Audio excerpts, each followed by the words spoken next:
nice hat.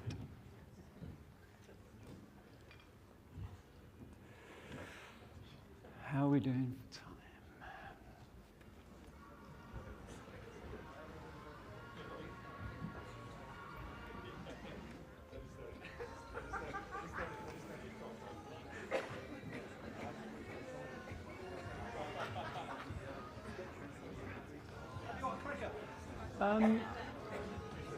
No, but I'm happy just to walk to the podium every song, because it's from my laptop. Yeah. Sure. Yeah. Okay.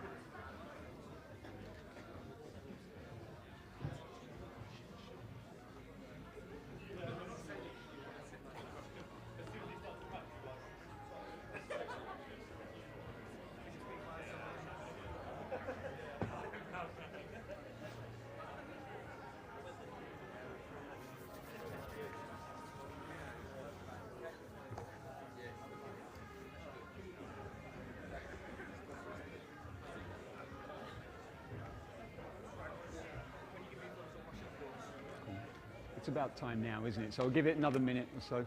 Yeah. Don't rush. Cool. Say again? Somebody else I saw that, yeah, so a couple of you guys. I think at the end we're going to do some Q&A stuff. Yeah.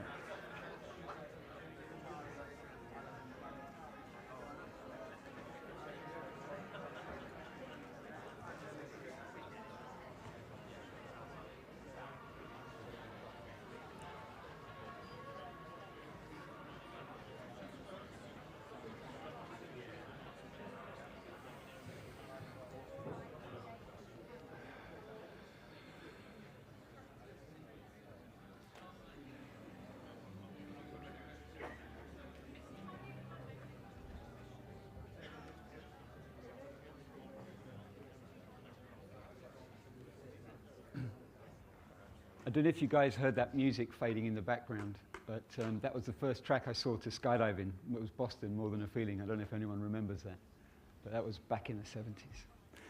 So we're going to start. Just last stragglers coming in. Hey, Chris. Yep, my name's Pete Allum. What a huge honour it was to be presented with that award earlier. Actually teared up a little bit when they said the lifetime membership. I hope to make full use of that.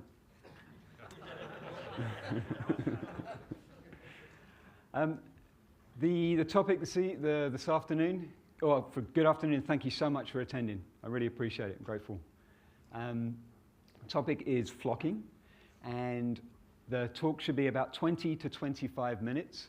I've got plenty of space for a Q&A at the end, so if you've got questions, please just hold off until the end, and we'll get to those. I'd like to make some disclosure as well before I start, and that is I'm a PD-sponsored athlete, and I work for Flight One. What that means is that I see stuff through that lens, of PD canopies and as a Flight One instructor. This is not a sales talk. I know that there are excellent canopies out there and excellent canopy coaches other than what I jump and who I work for. So I encourage you to try anything on that field. But just wanted to get that disclosure out the way so it didn't seem like a sales talk. My goal is to inform you guys and girls. So what is flocking? Flocking is basically playing together under canopy without the need for touching. Now, what I wanted to do was dive into, after what it is where did it come from, a bit of the history behind it, and how can you start? My introduction to the sport was my mum and dad dragging me onto a drop zone. Hey, mum and dad. At the age, in the early 70s, before I could start skydiving, they dragged me onto a drop zone, and as part of that, I went to a couple of demos.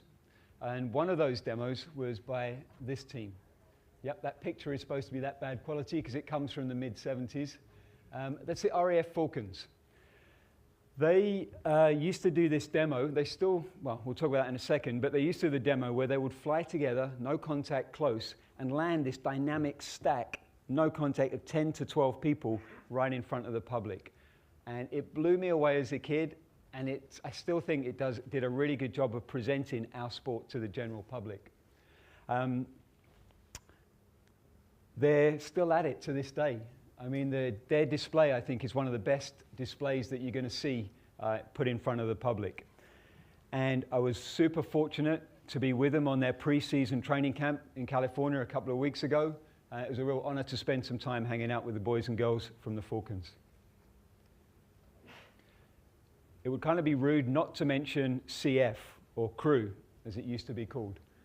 I feel like it's been a massive help with regards to us understanding how we fly our canopies relative to each other. I think we've learned a lot on how to build formations, on how to fly relative, and the inputs that we need to choose in order to get to a particular place in the sky under canopy. But it's about contact. This discipline is all about contact. And I do recommend, by the way, if you haven't tried it, give it a go. It's really fun, and it can really break down a few fears that you have about your parachute not flying anymore. But it does require contact, and it does require specific equipment. And for me, one of the inclusivity elements of flocking is that we're not planning on touching each other, and you can pretty much do it with your regular setup that you jump every day. And a bit of a nod to what's going on in the CF world right now. This is pretty dynamic stuff they're up to at the moment. This is from Paris Valley, 2019. I mean, they're not content with building one formation. They're starting to work on big wave sequential.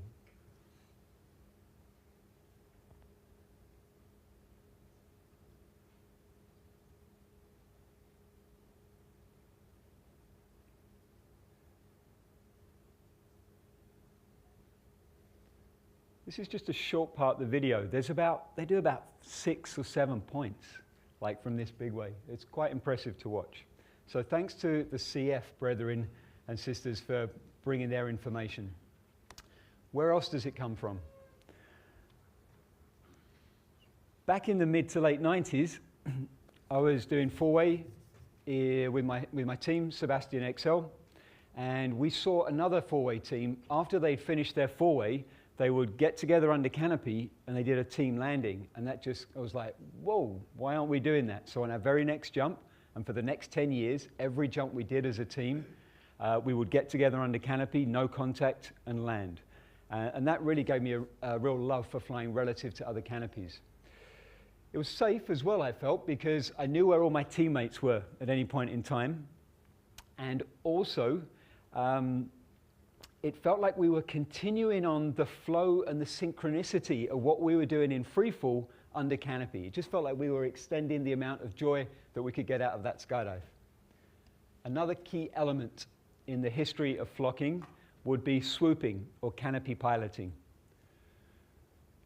CP has pushed our sport for athlete development, skills, just looking at what people are doing right now, especially on new equipment, and that brings me to the next stage, is the new equipment side of it. CP, or swooping, has been like the Formula One for skydiving with regards to canopy development and harness development. And we're taking all that into our flocking as well, so it would be really rude not to mention that involvement. Another benefit of the CP World Championships or other competitions when there are a lot of swoopers together was at the end of the competition, we would get together and do a big wave flock. This was from way back in 2005 at Lake Wales, and it's a 40-wave flock, so formation flock.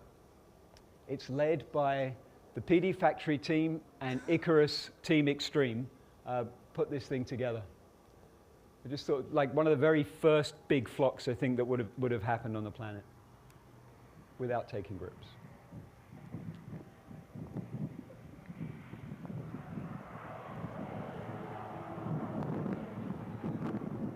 And there's the core of the formation are the Team Extreme and the PD Factory team that put this flock together. So, early steps in flocking. Next up on the list of acknowledgements would be the PD Factory team. The PD Factory team were, when they first started, a formation skydiving team. And a couple of the guys that joined that team come from a strong CF background. I think that shaped where they went in the future. In early 2000s, they became the CP team that we know today. and they're heavily involved in competition. They have strong results at national and world level. They're also well known for their expeditions all over the world in some pretty cool places, flocking close to objects. And they've done a lot to push the dynamic side of flocking. What's dynamic flocking? Well, sure, let's just enjoy that photograph first at the Grand Canyon. There's the team from back then. And then here's a video from a training camp of theirs a couple of years ago.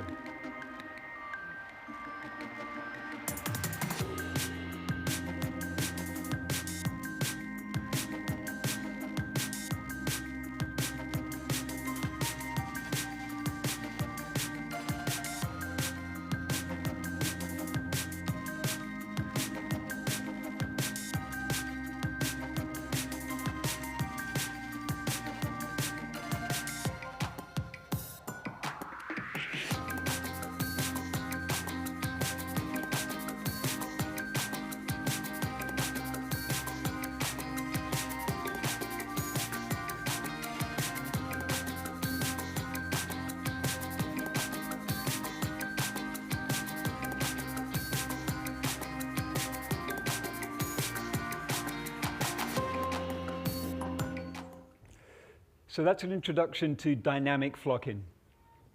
Pretty smooth, huh? Next up, let's acknowledge some of the other groups that are out there pushing the boundaries with regards to flocking. Momentum is a group in the US doing some amazing stuff. I worked with some of them. And with Flight One, we've planned some combined flocking events over the next couple of years. I'm really excited to see what we can do. The planning stages itself is a lot of fun. So I can't wait to get in the air with this gang. Alrighty, why should you even bother flocking? Why would you want to go down that route? Well, for me, there's two reasons why I start any new discipline or try anything a little different in this sport. The first reason is I'm stoked. I've seen the clickbait on Instagram, and I'm like, I want to have a go at that. I'm really interested in it. The second reason why I start stuff is I'm scared. I have an irrational fear of something, and with any irrational fear, it blinds us to what we actually should be scared of. So if I'm frightened of something, a new discipline or a new parachute, I want to do as much as I can to understand. Knowledge dispels fear.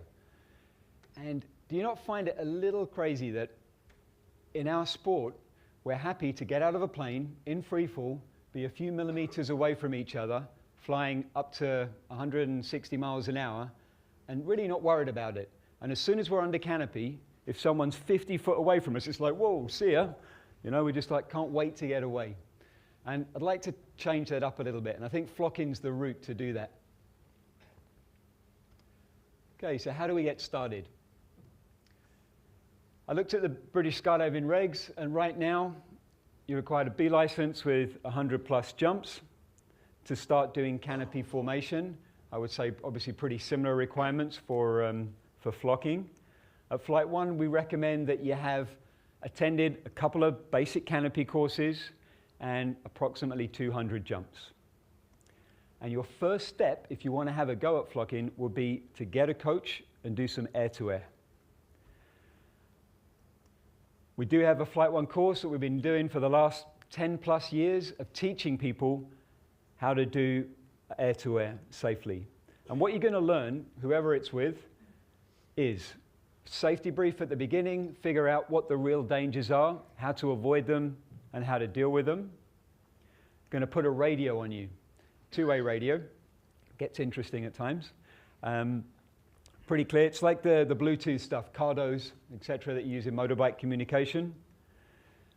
Like any discipline, we'll break it down to its components, and you'll look at the exit, how to get set up, how to build, move towards the formation, and what controls you should use and how to use them. I find this a really interesting part of teaching people under canopy. When we start skydiving, we're given the toggles and we're told that's how we steer the parachute. Pretty soon you realize, oh, there's some risers, and if you're really good, you'll start to use your body. But it's the other way around, really. We steer it with our bodies, as you know, if you're getting coaching or if you're a CP. And it's like riding a bicycle. When you first jump on a bike, you think this is the way that you make it work. Very quickly, you realize that it's actually using your body weight, because we're a pendulum, basically, hanging underneath a bit of nylon. And there's that feeling when I'm flying next to someone on their first couple of air-to-air jumps. We've got radio on, watching side by side, and you start to stretch out, and then they see you drifting backwards. And they're like, well, what's going on? Because you're not doing anything with your toggles, your risers, or anything. And then you get them to try it. You know, they bring their body in tight, they reduce the drag, they get a little more speed and lift, and they start pulling away from you. And I can still hear them giggle in my ear from the radio, just listening to them getting excited about how active they can be with their body when they're under canopy. So we'll also teach you how to fly relative, where to fly safely, different positions for static formations. And then we'd move on to maybe 3 ways, just to get a bit more of peripheral vision. Your next step should be to attend a flocking camp. We run flocking camps a few times a year, and whatever camp you're on, I'm sure it's going to go with the same format. I know if I run 3 camps a year, even if it's with very similar people, I'm going to run through these following things. I want to make sure that everyone's aware of the emergency procedures, the safety areas, where to be, where not to be, the order of getting out the aircraft, where to sit during your approach, and the rest of it. Now, also on that course, we'd remind you of the inputs you need. You know, how to fly from where you're at in order to get relative. You know, in freefall, we know you get flat to go slower, small to go faster, but which input to use to approach a formation safely. And then, as part of that, we'll be introducing you to static builds. Static builds will be some of the first things you do on your flocking jumps. And this will be something that we use to show the reference in. This is an X. You can see the lead jumper is the one at the top there. They're out in front, and the other jumpers are set slightly behind and over and above. And this is the way that we'd start to build a large static formation. Again, I'm going to have questions afterwards. What are the dangers of flocking? As with any new skill, we don't know what the dangers are. You know, when I started wingsuiting last year, I thought I knew what it was all about. Then I started wingsuiting and realized that that wasn't the case. The Dunning-Kruger effect was in full force for me. And after a few jumps, you start to realize what you don't know. And it's the same with any new discipline. Irrational fear can be blinding, or the overconfidence that you get. I'm just going to have a go at this. You know, with a buddy, we're just going to jump out of 10,000 feet at the end of the day and do some flocking. You don't know what you should be scared of. So those 2 areas, you know, avoid just having a go and being overconfident, and avoid the irrational fear that blinds you to the real dangers. Basically, I'm recommending that you start with a coach. The environment that we're flying in. As skydivers, I think we do a pretty poor job of understanding the environment that we're in. As a paraglider, I'm learning more about weather than I've learned in 43 years of non-stop skydiving. In the last 3 years, boom, my head's exploding with information. Those guys and girls really understand the environment. And I think we could do a better job with that as well. And by flocking, where you are doing high pulls, you're opening up at 10, 13,000 feet, you're exposed to that environment. You're exposed to different wind strengths, different directions, cloud layers, etc. And that's a real danger if you're not aware of it and you're only aware of the lower winds. So know the environment. Let's imagine you're on a flocking camp, there's 6 of you, you're getting out of the aeroplane. As you open up, you also need to be controlling yourself so that you don't start wandering into someone else that's opening up right next to you, because we're all getting out just a couple of seconds after each other. So the housekeeping, how to control your position relative to the group whilst you're doing your slider, whilst you're doing your chest straps, and then finding your way to the base. I've seen it a lot of times where I get out, someone opens up, and they're like, oh, I'm just dealing with a problem, and they're just bailing in front of the formation, which can be pretty sketchy. The approach. We are airborne vehicles, and like a boat, we create a wake behind us through the air. So you need to know where your wake is and the wake of the others, so that you don't allow the turbulence to affect you or others. And then whilst you're flying relative, you should be as smooth as possible. The same way if I'm in a movement jump or in a wingsuit jump next to someone, I don't want to make big radical moves. The same thing under canopy, it's all smooth moves. If you're next to someone and you start making big moves with your canopy, it's just going to bounce around and make things rather dangerous. Okay.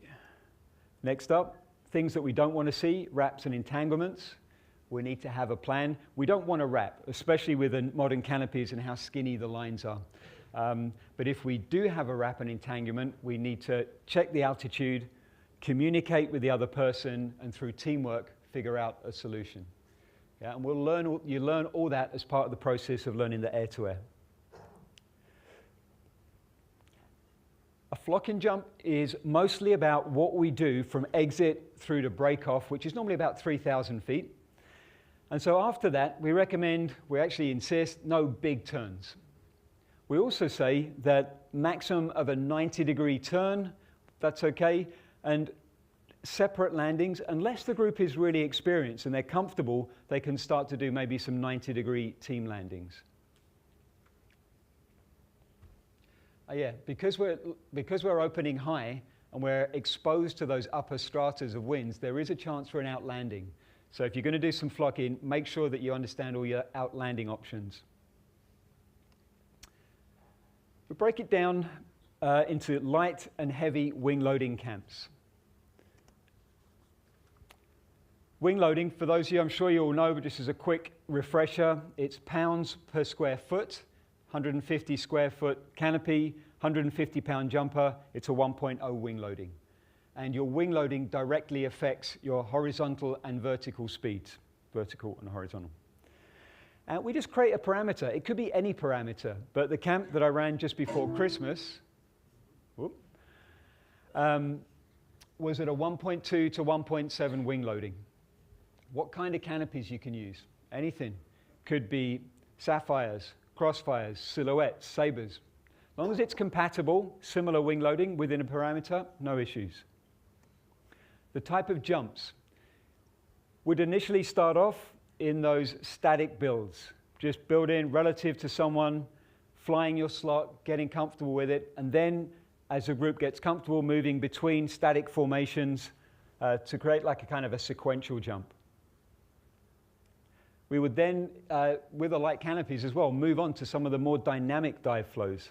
And in fact, I have one of those here. The next video is from a light camp I did just before Christmas. It was with experienced jumpers, most of whom I'd flocked with before on their little parachutes.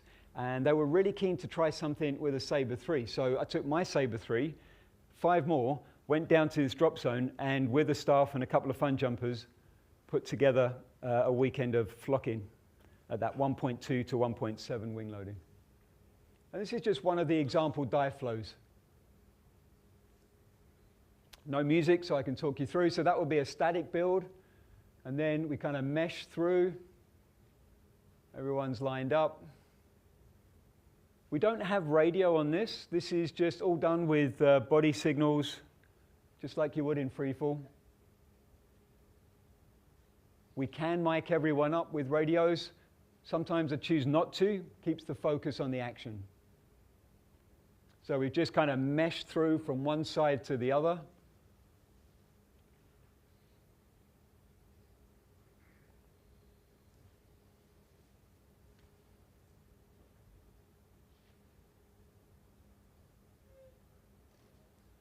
And then popping up and over.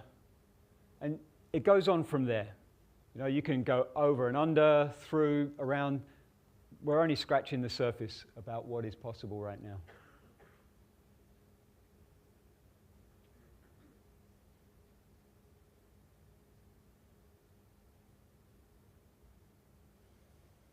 And there's a stage break off. So I'm taking one group, the other lead is taking the other group. Now, 1.2 to 1.7 could be lighter. 0.8 to 1.0, this is done with silhouettes and sabres. 170, 190, 210. You can have a pretty insane amount of fun. Look, here's a crossover. In fact, with a bigger canopy, it just makes it a really nice environment to learn about how to do this stuff. It slows everything down, build a bit of confidence before you start moving on to anything a little more dynamic. All right, next up is the heavy loading wing camps. Again, we just set a parameter.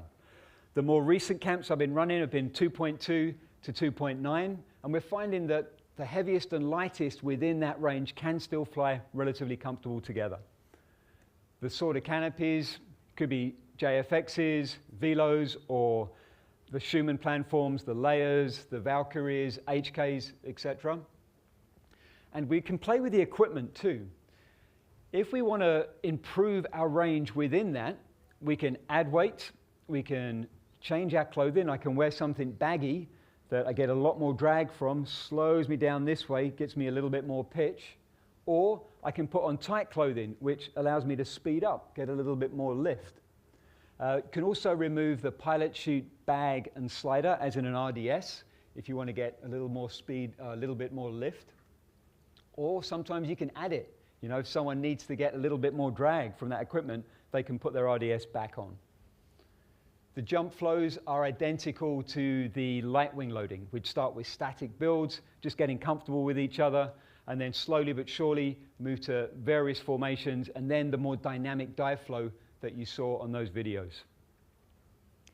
The dangers of highly loaded wings flying together, pretty obvious. A lot of extra speed, which means that you need to be a lot smoother under canopy.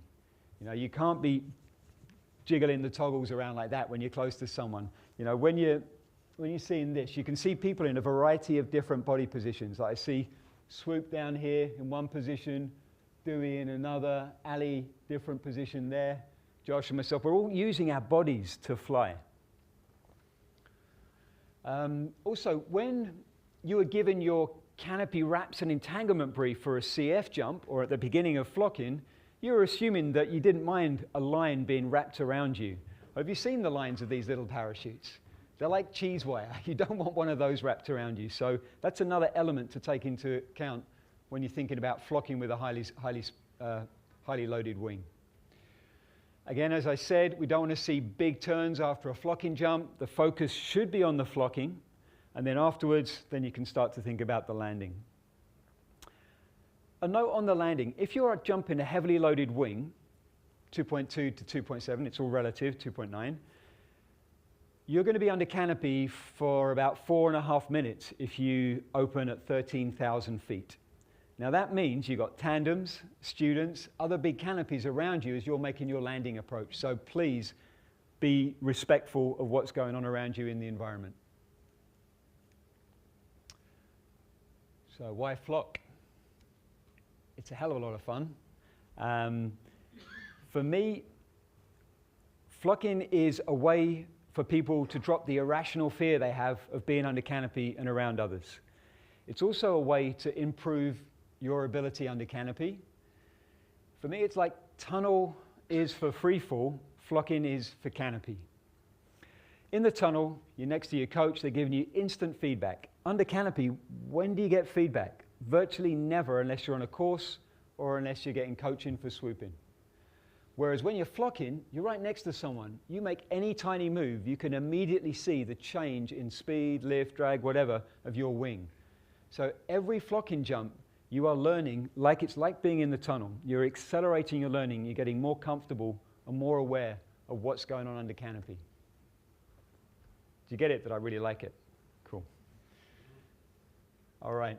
Yeah, and if you can learn how to fly towards someone safely, it means that you have that same skill to avoid them as well and move to a safe space too. It's pretty good value for money as well. Right, well, what's happening now? There are flocking camps out there. As I said, we do them at Flight 1. Momentum are running them. Anyone going to Australia? Guy Zach Rosser's running some amazing camps down there for a variety of different wing loading. And Flock Yeah camps. These are the things you'll be seeing on the calendar over the next few years. As I said, I'm excited to be joining Momentum for a couple of larger camps. Where is it going in the future? I have no idea. I'm excited to find out. I'm excited to be here on the first steps of it. What what I'm going to show you now is a 3-minute video of something we did last summer with some friends in Norway. The goal was everyone was flying a mutant harness and loaded Valkyries between 2.2 and 2.9, as I said. I'll let you enjoy the view.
Cool, so that's pretty much it. But before I move on, I want to thank British Skydiving for inviting me to come and talk about something that I'm obviously clearly passionate about. The PD Factory team, RAF Falcons, Team Momentum, and then the photographers who do such a good job of portraying our sport, Andy, Bruno, Tim, Moose, Buzz, and Mike. I think, yep, that's it. Let's leave that there. So maybe I overran a little bit, sorry about that, but I would like to now open the floor to any Q&A that you have about flocking or the mutant or anything that I've been talking about this evening. We got some mic runners, so if anyone has a question, there we go. Maybe turn it on. Okay, there we go. Yeah. You explaining how you recently you've gone into flocking, you've experienced paragliding.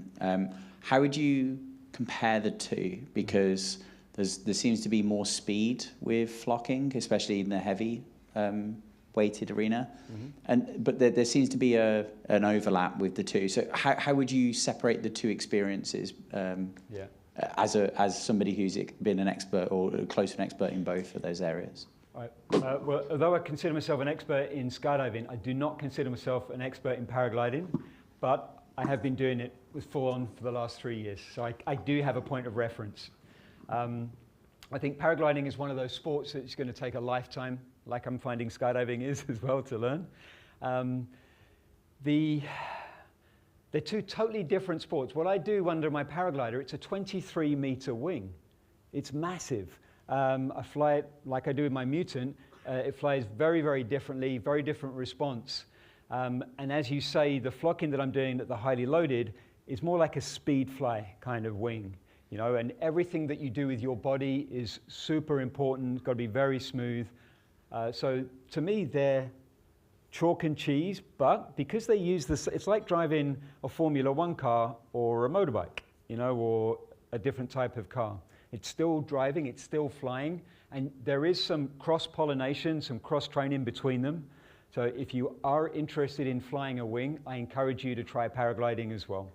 Does that give you a bit of an answer? Thank you very much for the question. Anything else on flocking or other questions? Yes, gentleman up there. Hello. Blinded a little. Hi, Pete. Just a couple of questions.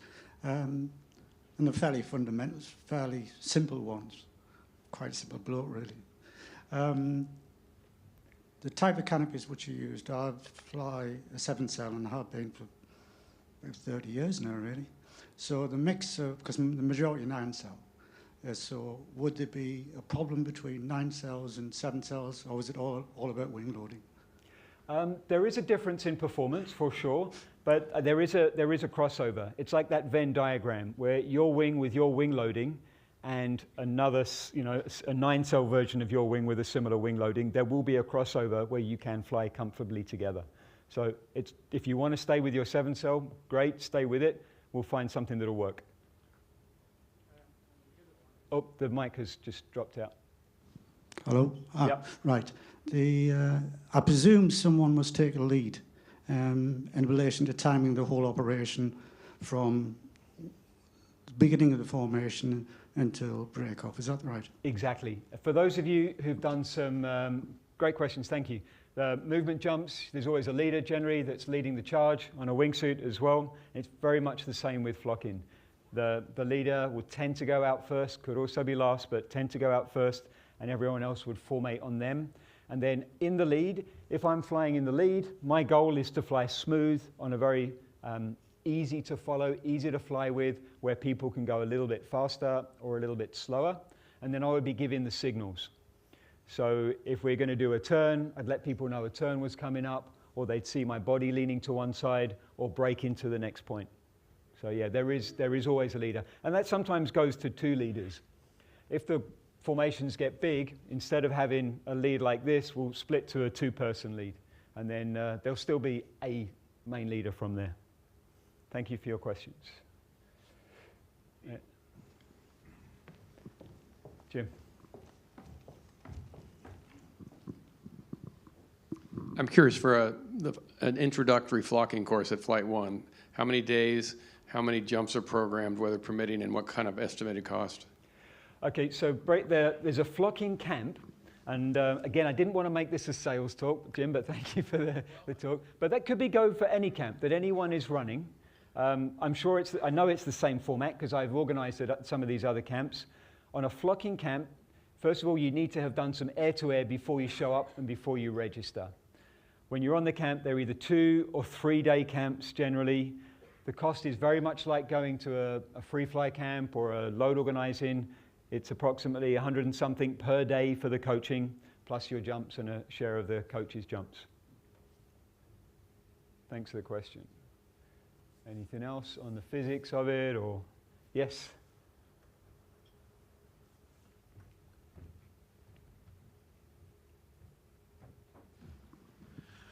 On that last video, it was fascinating how close you were flying to the kind of the walls of the valleys and things. How much additional risk is associated with that from the weather and winds and things, going wrong quickly? Yeah, nice one. So risk is a huge part of what we do when we're flying in an environment like this, and we don't take it lightly. Whenever we're planning a flight through some mountains, we plan everything in incredible detail. We look at, first of all, getting a local with knowledge. We had 2 Norwegian boys that were leading there. They've grown up in that town. They know the mountains very well from a skiing, paragliding, skydiving perspective, so get local knowledge. But if I'm going to do an XRW line or somewhere in the mountains, it's the same process where I would scope it out very clearly on Google Earth beforehand. I'd plan the lines, and then I would look at the weather conditions on the day. And also, if possible, I'd try and get some idea of the real-time weather conditions, either as we're going up in the aircraft or the heli, just asking the pilot to give us feedback on what the actual conditions are. There is turbulence around, mechanical turbulence and thermal turbulence in the mountains. We try and fly at times of the day when that's not so active. Like if we were going to go in the summer in a place like that, or when there was other winds around, we would bail. And what we did at this camp, because we had 3 different venues, we would choose the venue based on the weather so that we would have safe conditions. There's a lot of thought that goes into it, yeah. Up the back, Mike Runners, you've got a job going on. Yeah, there we go. Don't let him escape, everyone.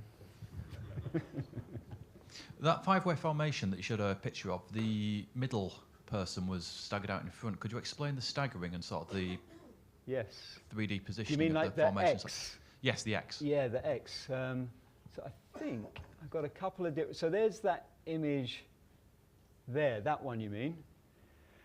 So that's the dry showing the reference where the person in the middle here is that person out front there. And then you have that other people are behind, above, and behind and below.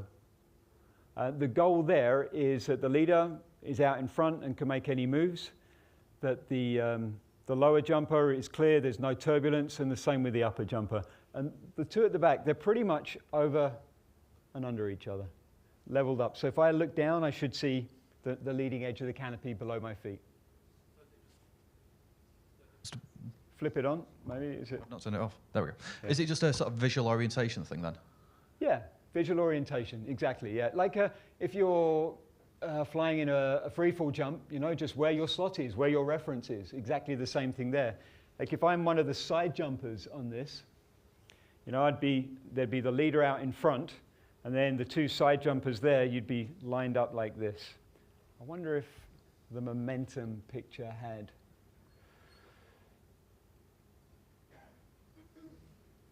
Can you see that happening there on that picture? That's pretty much what you've got going on with people stacking back. It's like a pyramid.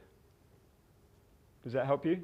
Yeah, I was just more curious if it's sort of an aerodynamic thing as well. If it's sort of well, we're trying to avoid the wake turbulence that you get behind the canopy. So when we build a formation, actually it brings me up to another good point. When you are flocking, you find yourself flying inside the burble quite a lot, but it's normally the body burble. As you probably know, that you get a wake turbulence from your body as well as the canopy. So the canopy is going to be bouncing around a little bit in the body, but not getting the full wake from the wing. Try and avoid that. Thank you. Pleasure. Oh. So you said... Am I on? Yeah. Yep. So you said that there's quite a wide wing loading difference between people while they're in the high or the low wing loading camp. So does that mean the people on the low wing, the high wing loadings are on the rears the whole time and they're just hanging off those, or is everyone quite comfortable flying with each other within those ranges? You have to be ready to fly in any flight mode. When you're on a flocking jump, the same way as if you're on the outside of a larger formation of any discipline, you have a range of functional positions that allow you to fly.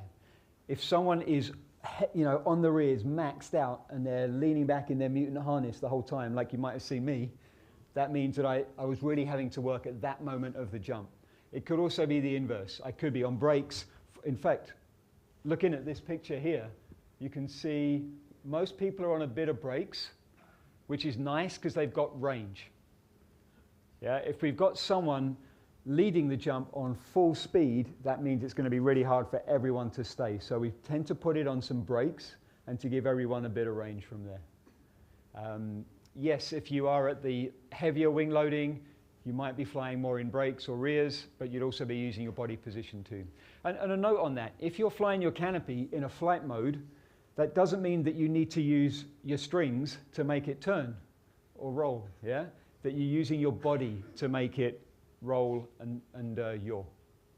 So you can set the flight mode with your risers or toggles, and then the body takes over. Does that get to it? Cool. Another question right next. Do you have any tips for like preliminary steps for getting into this if you're a prior to B license? Good one. So you want to prepare the road ahead. Get canopy coaching, get some input, really learn to love the act of flying your parachute. And if you don't, you probably do already, it sounds like you do, otherwise you wouldn't be asking the question. But just if you really enjoy flying your canopy, understand how it works. I just realized I was giving Momentum a lot of screen time there. But yeah, just learn how all the controls. From the body, learning how to use your body to change pitch, roll, and yaw. Learn how the risers work, learn how the toggles work at different flight modes, and that's going to prepare the ground well. Watch videos, talk to people who are doing it, attend a seminar like this. Cool. Yep. Hello. Oh, this is loud. Sorry. Just before I ask my question, for disclaimer, I've been on a couple of canopy courses. The equipment I jump with is perfectly within the guidelines of British skydiving. I often find that my wing loading, let me rephrase that. When I'm on a flight line, I often find that people with similar wing loading to mine jump much smaller and much more performant canopies than what I do, because I'm still fairly new to the sport. Yeah. If I want to get into flocking, I'm kind of in between where I can go on a 1.3 wing loading, but people on these courses tend to fly, 150s, fast, responsive canopies. At the same wing loading, are you saying approximately? Yeah. Yeah. Uh-huh. More or less. But my canopy is very big. I can't even make front risers inputs because I can't even bring them down. Mm-hmm. What would be your advice in terms of getting into flocking? Do I need to wait and get on more adaptive canopies or upsize? I would like to think that, did you say upsize in there as well? Yeah. It's always an option, yes. I'm really glad to hear that word. You don't hear it very often in skydiving nowadays, upsizing. I do it a lot. I've just upsized my wingsuit canopy, my reserve, my saber, all of that stuff. So upsizing is a possibility, yeah. I'd like to, what canopy are you jumping, just to give me an idea? Generally, so it's always a 190. And like a Crossfire or a Sapphire? No, so I've jumped Spectres, Sabres. Okay. Pulse. A whole range, yeah. I mean, that's the kind of canopies I do lighter wing loading camps with. I would like to give it a go. If you're within the requirements of, of joining a flocking camp, if you've done some air-to-air, come and join on one of our wing loading camps. Might need to lose a bit of weight. Say again? Might need to lose a bit of weight. You're welcome to join us. As I said, inclusivity on this. You should be able to do it with your regular skydiving equipment. And we can always help you out as well. On a lot of these camps, we have access to other wings that as long as we're not downsizing someone, we can maybe try a different wing out. Right. Thank you. Pleasure. Ken.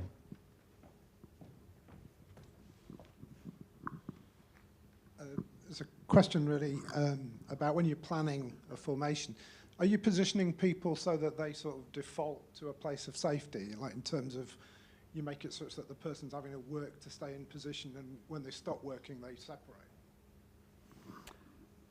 So you kind of like a bit of imbalance in there, so that as you release a control, you move into a clear air. And I'm thinking, I've flown formation in aircraft, and you always set the trim up such that if anyone drops the ball, your tendency is to move apart, not together. Yeah, we on a formation, depending on how it's stacked up, let's say we use the X that we mentioned, that we saw before.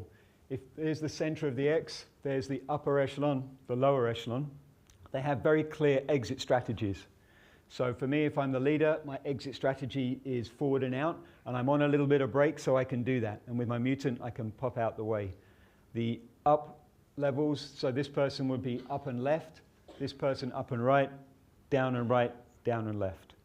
And then we would plan that. And in fact, we're finding we're doing that on every static formation. We're figuring out where the safe areas are. And if we change formations, it could change, so you then need to know on that particular formation what your exit strategy is. Thank you.